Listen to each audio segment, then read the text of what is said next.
Pinaka na-excite ako ngayon is tell you honestly ang IPO ng GCash, 'di ba? So that's one of the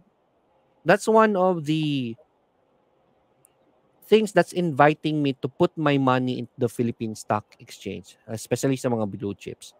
There should be new companies that are exciting that Philippine Stock Exchange can offer. Kaya but sobrang bagal ng ganun. So walang gaanong investors gaanong pumapasok. At least nag 7,000 na tayo, no? Pero in the past decade, we were hoping na, nako, baka mag 10,000 tayo. Do you still, kumbaga, ngayon parang ang far-fetched na niya, pero do you still believe that eventually darating yun? And kung sakali, how far in the future that will happen? Kasi yun yung target natin dati. Eh, hindi pa umabot, nag 9K lang tayo. So, I've lost my patience already, di ba? But I think it will still go up there. It's just that I don't have the flame in me to wait for it anymore.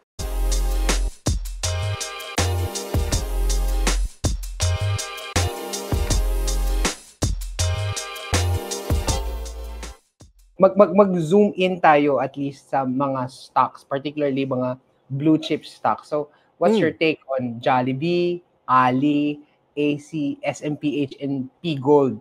So, ito mga blue chip stocks. Chips, yeah. Yeah, blue chip stocks. Massively, in a way, parang nag-underperform sila. So, ano ba yung nangyayari sa kanila and ano ba yung pwede natin gawin?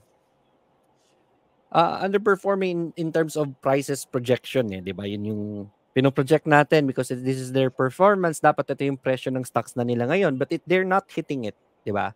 It's not about the company, it's more of the market lang talaga.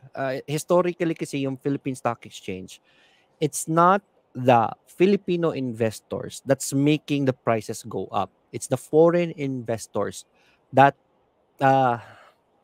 really invests in the country, in the stocks natin, that makes really big volume for the stock prices to go up. And ang problema lang talaga ngayon is that Philippine Stock Exchange is not doing well or that much things to invite more investors, I would say, na nai-entice ang investor to get in. Pinaka na-excite ako ngayon is tell you honestly ang IPO ng GCash, 'di ba?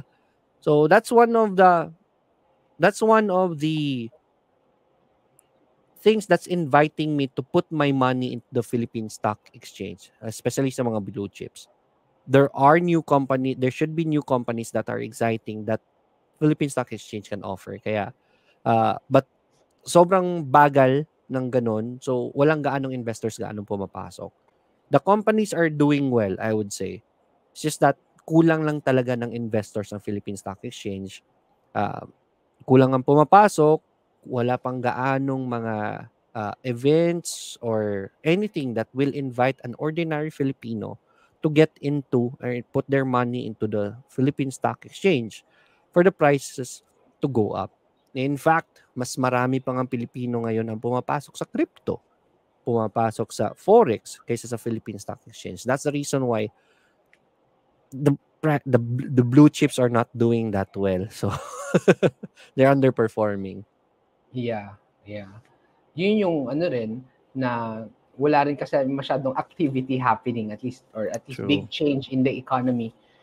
Do you still believe kasi at least nag 7,000 na tayo, no? Pero in the past decade, we were hoping na, nako, baka mag 10,000 tayo. Do you still, kumbaga, ngayon parang ang far-fetched na niya, pero do you still believe that eventually darating yun? And kung sakali, how far in the future that will happen? Kasi yun yung target natin dati.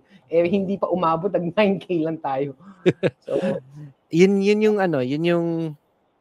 to tell you honestly, one of the reasons why I went out of the Philippine Stock Exchange and looked into other market is because why wait for it to reach that level when you can put your money elsewhere na tutubo na mas mabilis, di ba? So with saying that, I would say I've lost hope na darating tayo sa 10K kaagad. If darating tayo sa 10K, our economy is doing well, people are doing so much better, I would say soon, maybe it will go up soon because the Philippines is getting better and better. The market should go up with it also. Yun nga lang, question is when, right? So I think it will go up. I'm just not patient enough to wait for it. Yun lang yung parang pinaka sa loobin ko when it goes to that. Depende na lang sa patience mo, no? Depende na lang talaga sa patience. It's up to that point, di ba? I held so many years waiting for it to go up since early 2020s pa hanggang sa nag-pandemic na lang. Hindi natin naabot yung dream natin na yon. And for 4 years already, wala pa rin. So, I've lost my patience already, di ba? But I think it will still go up there. Just that I don't have the flame in me to wait for it anymore. Yun. Yeah. Pero paano yung, for example, those who have mga kababayan natin na meron silang mga stocks na may mga Ali, AC, yung mga solid companies pero underperforming in terms of their stock price.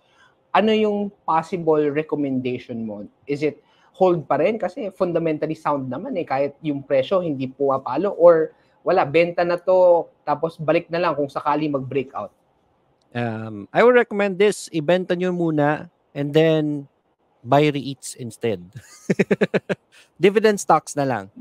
Focus on dividend stocks instead for PSE. If you really want to be profitable in PSE, I don't think you're going to be profitable with the price for the price valuation part, pero sa dividends you'll do better there. So I would recommend lagay niyo na lang muna sa dividend stocks because of how many years baka mabagal, at least you're doing good in the dividends part. So that's how you compensate with it for it. Yes. Yun yung maganda, no? We have a lot of options. Na mention mo yung REITs. For those na new na ano yung REITs? Hindi siya company but it's a real estate investment trust. Yeah. Basically ito yung parang stock siya pero yung business na ma-manage is mga real estate. Pwedeng tourism, right, pwedeng yung solar, pwedeng nung dati Pogo, offices, yeah, mga ganyan.